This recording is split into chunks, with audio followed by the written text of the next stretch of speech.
नमस्कार साथियों। हम राष्ट्रीय आंदोलन में महात्मा गांधी के योगदान के बारे में परिचर्चा कर रहे हैं। राष्ट्रीय आंदोलन में महात्मा गांधी का क्या योगदान था, अथवा गांधी युग की अगर बात करें या राष्ट्रीय आंदोलन को जो 3 भागों में हम डिवाइड करके उसका अध्ययन करते हैं। बेसिकली उदारवादी चरण जो 1885 से लेकर 1905 तक माना जाता है, 1906 से लेकर 1919 तक उग्रपंथी चरण या गरम दल का युग इसे माना जाता है। 1920 से लेकर 1947 तक का जो युग है उसे गांधी युग अथवा गांधी एरा के नाम से जाना जाता है।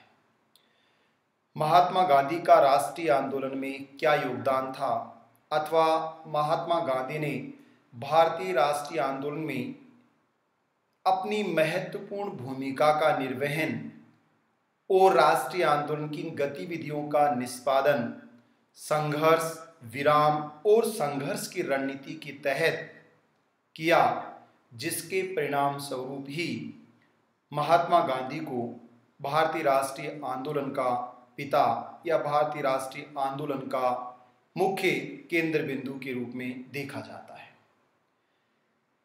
महात्मा गांधी की 3 छोटे छोटे रीजनल मूवमेंट जो बेसिकली इकोनॉमिक डिमांड अथवा आर्थिक मांग पर केंद्रित थे, रोलेट सत्याग्रह और जलियांवाला बाग हत्याकांड के बाद गांधी ने एक बहुत बड़ा आंदोलन किया।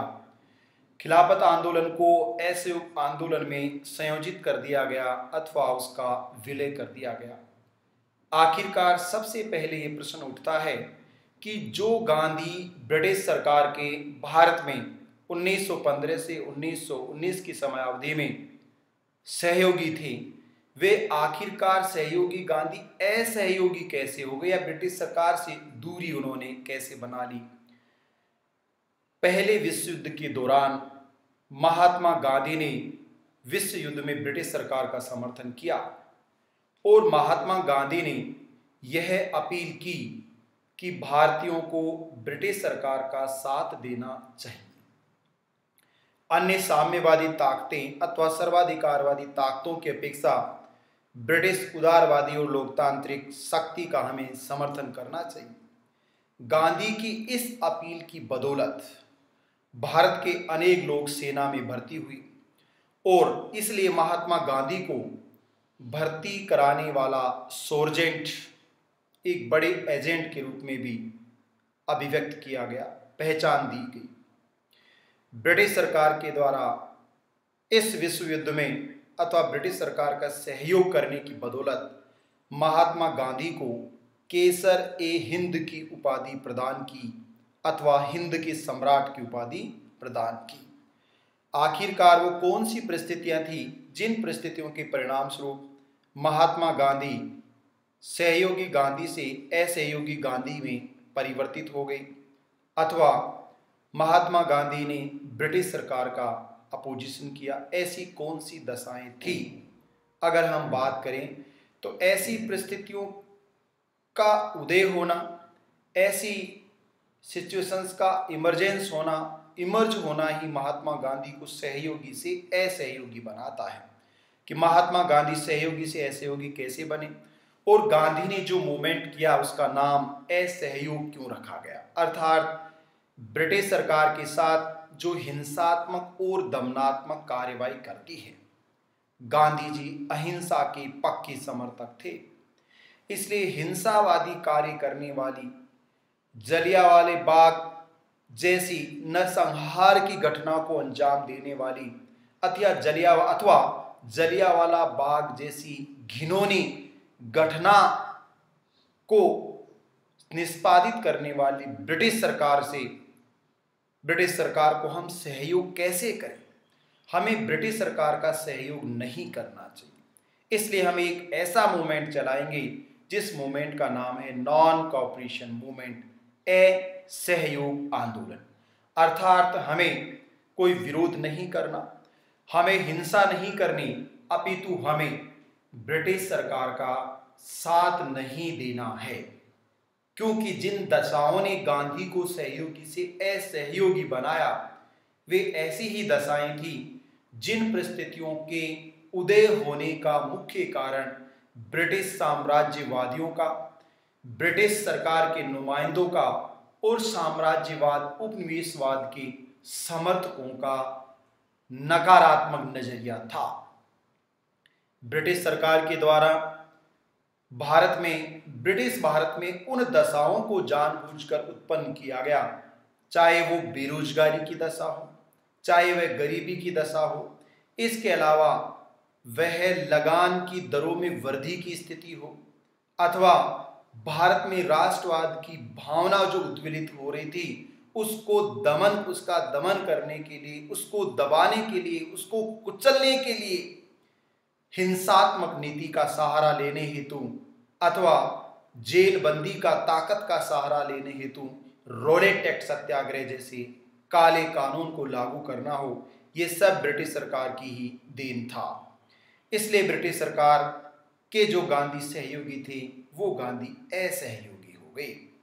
ऐसी कौन सी दशाएं थी? सामान्य रूप से अगर इनका विवेचन किया जाए तो जैसा आप देख रहे हैं, प्रथम महायुद्ध के बाद का भारतीय वातावरण, रोलेट अधिनियम अथवा कानून को लागू करना, जलियांवाला बाग हत्याकांड को अंजाम देना, भारतीय क्रांतिकारी शाखा का ब्रिटिश सरकार के विरुद्ध प्रतिरोध उत्पन्न होना या हिंसात्मक कार्रवाई करना, और इन सब के बावजूद जब एशिया और अफ्रीका में राष्ट्रवाद की भावना हिलोरे मार रही है, उद्वेलित हो रही है और उनमें एकता और संगठन नेशनलिज्म का जन्म हो रहा है, उसको कुचलने के लिए जो दमनात्मक और हिंसात्मक कार्रवाई ब्रिटिश सरकार कर रही थी, उसी का परिणाम था कि सहयोगी गांधी ब्रिटिश सरकार के असहयोगी गांधी हो गए।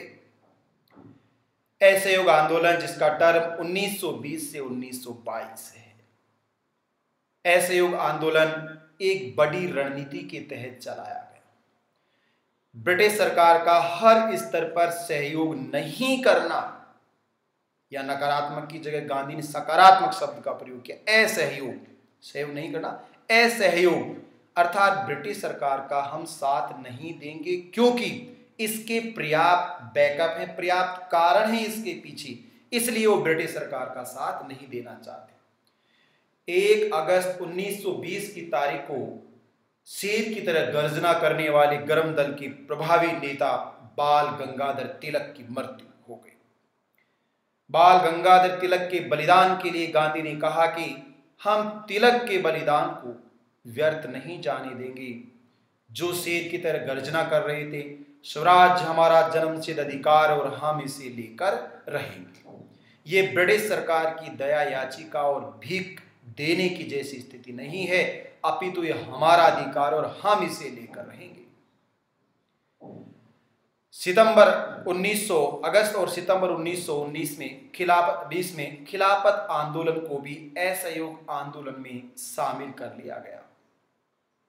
असहयोग आंदोलन का प्रस्ताव 2 बार पारित हुआ। नंबर 1 कांग्रेस के विशेष अधिवेशन के दौरान और नंबर 2 कांग्रेस के वार्षिक अधिवेशन के दौरान। कांग्रेस का पहला विशेष अधिवेशन कलकत्ता में सितंबर 1920 को हुआ। वैसे 3 अधिवेशन हुए, प्रतंत्र भारत अथवा ब्रिटिश भारत में कांग्रेस के 3 विशेष अधिवेशन हुए, पहला 1918 में, दूसरा 1920 में। 1920 का कांग्रेस का विशेष अधिवेशन सितंबर 1920 में कलकत्ता में आयोजित किया गया। ये भी आपको ध्यान रखना दोस्तों कि गरम दल के त्रिमूर्ति और अरविंद घोष 4 प्रमुख नेताओं में से कोई भी यदि कांग्रेस का अध्यक्ष बना तो वह केवल लाला लाजपत राय थे। यद्यपि वह एक विशेष अधिवेशन था, परंतु यदि प्रश्न पूछा जाता है कि गरम दल के कौन से व्यक्ति या कौन से नेता राष्ट्रीय कांग्रेस के अध्यक्ष बने, तो उसका उत्तर होगा लाला लाजपत राय। कलकत्ता कांग्रेस अधिवेशन सितंबर 1920 special session of Indian national Congress, उसके अध्यक्ष लाला लाजपत राय बने। और इस अधिवेशन में पहली बार जब अध्यक्ष लाला लाजपत राय थे, तब इस अधिवेशन में पहली बार गरम दल के व्यक्ति लाला लाजपत राय अध्यक्ष बने। और पार्शियली जो रेजोल्यूशन गांधी ने राइट डाउन किया वह नॉन कोऑपरेशन रेजोल्यूशन पारित किया गया। इस रेजोल्यूशन को प्रस्तावित करते समय गांधी के इस प्रस्ताव का चित्तरंजन दास ने प्रतिरोध किया, विरोध किया। वही चित्तरंजन दास जिन्होंने आगे चलकर दिसंबर 1920 के नागपुर अधिवेशन में गांधी के असहयोग प्रस्ताव के प्रस्तावक बने। इसलिए ये भी ध्यान रखना है कि किन्होंने प्रतिरोध किया। CR दास इसके प्रमुख विरोधी थे। वो मुख्यतः काउंसिलों के बहिष्कार करने और नहीं करने को लेकर मुद्दा था। दूसरा, मोतीलाल नेहरू ने इस सितंबर 1920 के कलकत्ता अधिवेशन में गांधी के प्रस्ताव का पूर्ण समर्थन किया। ये भी ध्यान रखना है। नेक्स्ट, दूसरा जो अधिवेशन है बेसिकली जहां पर असहयोग नॉन कोऑपरेशन मूवमेंट के प्रपोजल को पास किया गया है, वह कांग्रेस का वार्षिक अधिवेशन है और वह दिसंबर 1920 नागपुर में आयोजित होता है। दिसंबर 1920 नागपुर कांग्रेस अधिवेशन की अध्यक्षता चक्रवर्ती राघवाचार्य के द्वारा की गई। इस अधिवेशन के अध्यक्ष कौन थे? चक्रवर्ती राघवाचार्य थे। ये भी आपको याद रखना है कि कांग्रेस असहयोग नॉन कोऑपरेशन रेजोल्यूशन को जब पारित किया गया, उस एनुअल सेशन के अध्यक्ष कौन थे? चक्रवर्ती राघवाचार्य। इनकी अध्यक्षता में यह सेशन होता है और नागपुर कांग्रेस वार्षिक अधिवेशन 1920 असहयोग आंदोलन का प्रस्तावक CR दास थे, जो पहले विरोधी थे, अब वो प्रस्तावक बने और इस आंदोलन के प्रस्ताव के लेखक स्वयं महात्मा गांधी थे। ये आपको ध्यान रखना है। महात्मा गांधी इस प्रस्ताव के लेखक थे और प्रस्तावक CR दास थे। इसी के साथ कांग्रेस के सहमति से असहयोग आंदोलन का प्रस्ताव पारित हो गया। तो 1 अगस्त 1920 तिलक के बलिदान की व्यर्थ नहीं जाने देंगे, हम स्वराज प्राप्त करेंगे। ठीक लिटरली ऐसा गांधी ने 1921 में कहा भी कि यदि मेरा कार्यक्रम 1 साल तक सफलतापूर्वक चल जाता है तो हम स्वराज के उद्देश्य को प्राप्त करके रहेंगे। अर्थात 1 वर्ष में स्वराज का गांधी का सपना, हालांकि वह पूरा नहीं हुआ अलग बात है, परंतु तिलक के बलिदान को व्यर्थ नहीं जाने देने का यह गांधी का संकल्प था। इसके बाद जनवरी 1920-21 से, दिसंबर 1920 में सेशन मंजूरी मिलने के बाद जनवरी 1921 से विस्तार से असहयोग आंदोलन को गति प्रदान की गई। असहयोग आंदोलन के 2 मुख्य कार्यक्रम बनाए गए जो गांधी खुद लेखक थे। नंबर 1 रचनात्मक कार्यक्रम पॉजिटिव एस्पेक्ट से, और दूसरा ब्रिटिश सरकार विरोधी कार्यक्रम या विध्वंसकारी कार्यक्रम। देखिए, भारतीय जनता के बीच जो ब्रिटिश सरकार की दमनात्मक और हिंसात्मक नीति के खिलाफ, उसकी बदौलत और उस नीति के कारण, दमनात्मक नीति के कारण जो डर था, जो भय समाया हुआ था, उसको दूर करने के लिए गांधी ने ऐसे रचनात्मक और विध्वंसकारी कार्यक्रम चुने।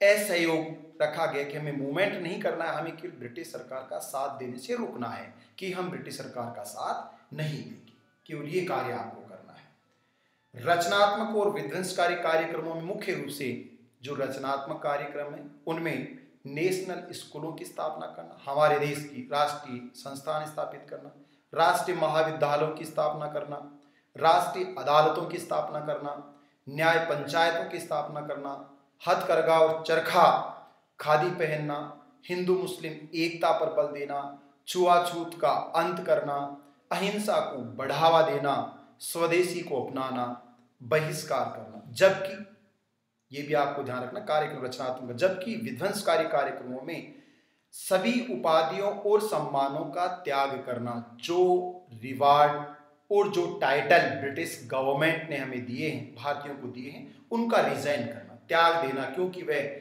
हिंसात्मक सरकार है, दमनात्मक कार्यवाही करती है, शांतिपूर्ण सभाओं पर गोलीबारी करती है, जलियांवाला बाग नरसंहार जैसी घिनौनी घटनाओं को अंजाम देती है।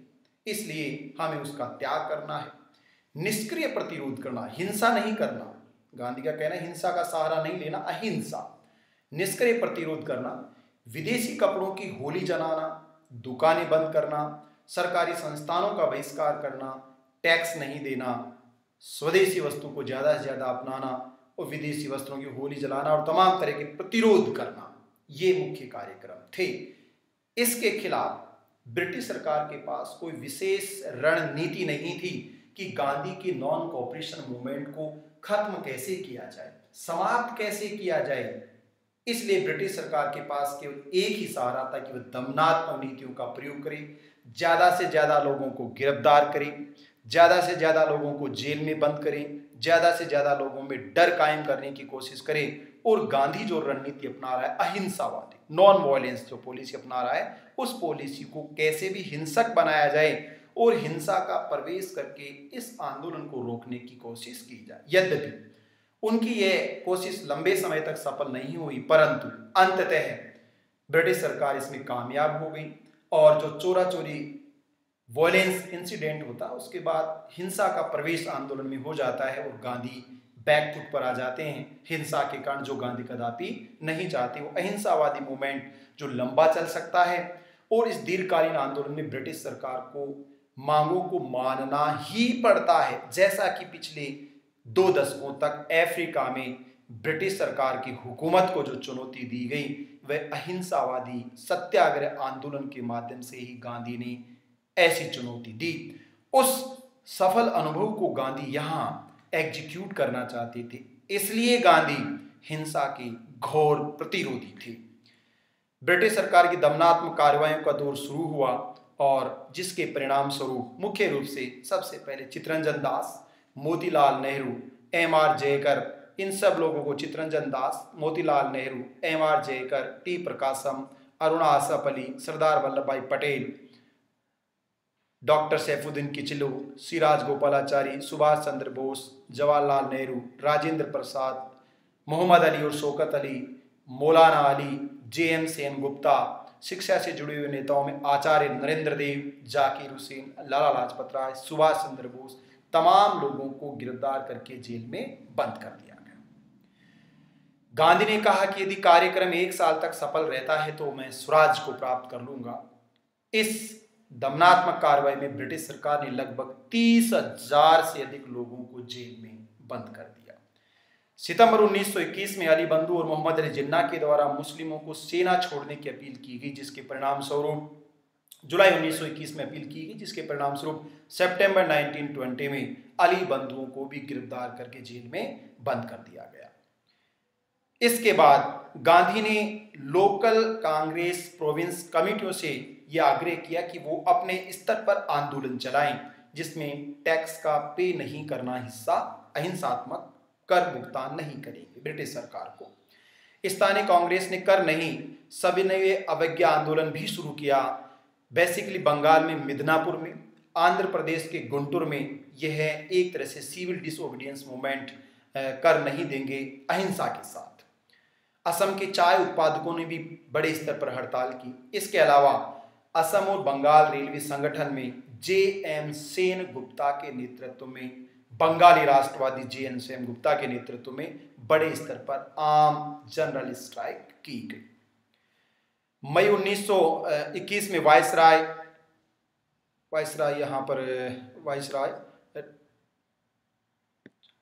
जो हैं वो लॉर्ड रीडिंग हैं। रीडिंग के साथ जो वार्तालाप हुई 21 से 26 तक वो रहते हैं। लॉर्ड रीडिंग के साथ जो वार्तालाप होती है वो असफल हो जाती है और मई 1921 में कोई इस वार्तालाप का परिणाम नहीं निकलता है।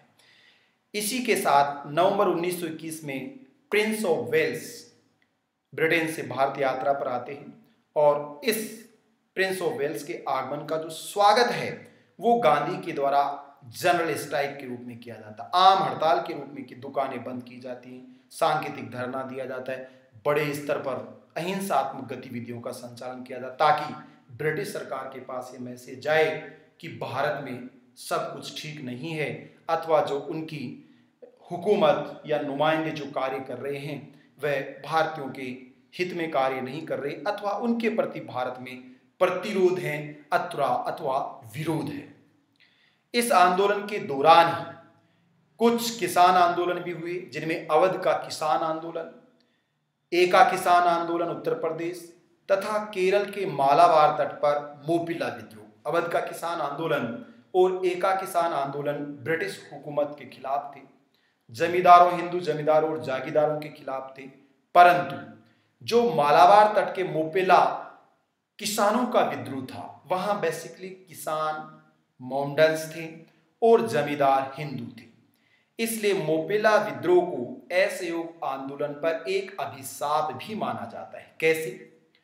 मोपेला विद्रोह मुस्लिमों के द्वारा हिंदू जमींदारों के विरोध में किया गया सांप्रदायिक किसान आंदोलन का नाम देने की निरर्थक कोशिश की गई कि मुसलमान एक तरफ जहां राष्ट्रवादी खिलाफत आंदोलन को शामिल किया गया, मुस्लिम राष्ट्रवादी आंदोलन में बड़े स्तर पर भाग ले रहे हैं जनसमूह के रूप में, दूसरी तरफ जो मुस्लिम किसान हैं उनका हिंदू जमींदार शोषण कर रहे हैं। इसलिए एक ये कम्युनल पीजेंट मूवमेंट था, but it is not truth, ये सत्य नहीं है। ये बात सही है कि वह ऐसा आंदोलन था, परंतु वह सांप्रदायिक आंदोलन नहीं था, वह एक किसान आंदोलन था। इसी के साथ पंजाब में भी सिखों के द्वारा जो गुरुद्वारा में करप्शन फैला हुआ था, महंत करप्शन इसको नाम से जाना जाता है, एक रिलीजियस रिफॉर्म्स मूवमेंट के रूप में भी ऐसे आंदोलन के दौरान की इन महंतों को भी हटाया जाए और जो गुरुद्वारे में करप्शन फैला हुआ है उस करप्शन का क्या किया जाए, अंत किया जाए। इस आंदोलन के दौरान सबसे नकारात्मक जो कार्य हुआ वो ये होता है, हालांकि ब्रिटिश सरकार जैसा चाहती थी वैसा ही होता है और ब्रिटिश नुमाइंदों के द्वारा, सरकार के द्वारा अहिंसात्मक आंदोलन कर रही भीड़ को, शांतिपूर्वक धरना दे रही भीड़ को या गांधी के नेतृत्व में सत्याग्रह कर रही उस भीड़ को उग्र करने की कोशिश की जाती है।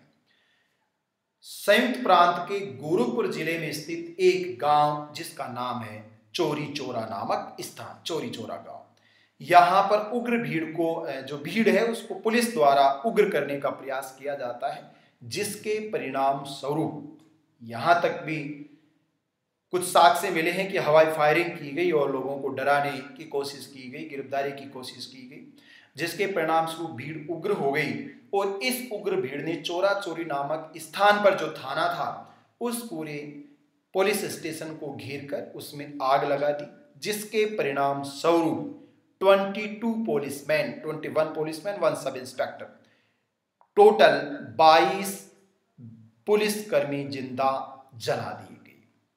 इस घटना से महात्मा गांधी बड़े आहत हुए। अहिंसावादी के सामने हिंसा का प्रवेश हुआ और इसलिए गांधी ने इस आंदोलन को आगे बारदोली रेजोल्यूशन के माध्यम से स्थगित कर दिया, जिस गांधी ने 1 फरवरी 1922 को घोषणा की है कि ब्रिटिश सरकार, वायसराय अगर रीडिंग हमारी बात नहीं मानते हैं तो हम ब्रिटिश सरकार के खिलाफ बारदोली में बड़ा आंदोलन शुरू करेंगे। लेकिन इससे पहले कि आंदोलन शुरू होता 5 फरवरी 1922 को चौरी चौरा नामक स्थान पर हिंसक घटना हो जाती है और 22 पुलिसकर्मियों को जिंदा जलाने के परिणाम स्वरूप महात्मा गांधी ने कांग्रेस वर्किंग कमेटी की मीटिंग कॉल की है और Congress working CWC Congress working committee के द्वारा बारदोली में 11 फरवरी 1922 को निर्णय लिया गया कि 12 फरवरी 1922 से असहयोग आंदोलन को एडजर्न किया जाता है, स्थगित किया जाता है। इसे बारदोली रेजोल्यूशन के नाम से जाना जाता है। आंदोलन रोक दिया गया है। 10 मार्च 1922 को महात्मा गांधी को गिरफ्तार कर लिया गया, जेल में बंद कर दिया गया, जिन्हें स्वास्थ्य कारणों का हवाला देते हुए फरवरी 1924 को जेल से रिलीज किया गया है। इस आंदोलन को रोकने पर गांधी को क्रिटिसिज्म का भी सामना करना पड़ा। जिन लोगों को जेल में बंद किया गया उनमें CR दास, मोतीलाल नेहरू, जवाहरलाल नेहरू, सुभाष चंद्र बोस ने इसे दुर्भाग्यपूर्ण कहा और ऐसी स्थिति में जब आंदोलन चरम स्थिति में था तब आंदोलन को रोक देना देश के लिए एक दुर्भाग्यपूर्ण स्थिति है। तो यह था असहयोग आंदोलन, non cooperation movement under the leadership of Mahatma Gandhi. यह महात्मा गांधी के नेतृत्व वाला पहला राजनीतिक आंदोलन था। यह ब्रिटिश भारत में या कंपनी भारत में पहला मास मूवमेंट जन आंदोलन था। गांधी के नेतृत्व में अहिंसात्मक रुख के कारण ज्यादा से ज्यादा लोग इसमें शामिल हुए, जुड़े। लोगों के मन से ब्रिटिश हुकूमत के खिलाफ जो डर व्याप्त था वह डर बाहर निकला, उनमें साहस आया, राष्ट्रवाद की भावना का उदय हुआ। निसंदेह ये स्वराज प्राप्ति का आंदोलन था।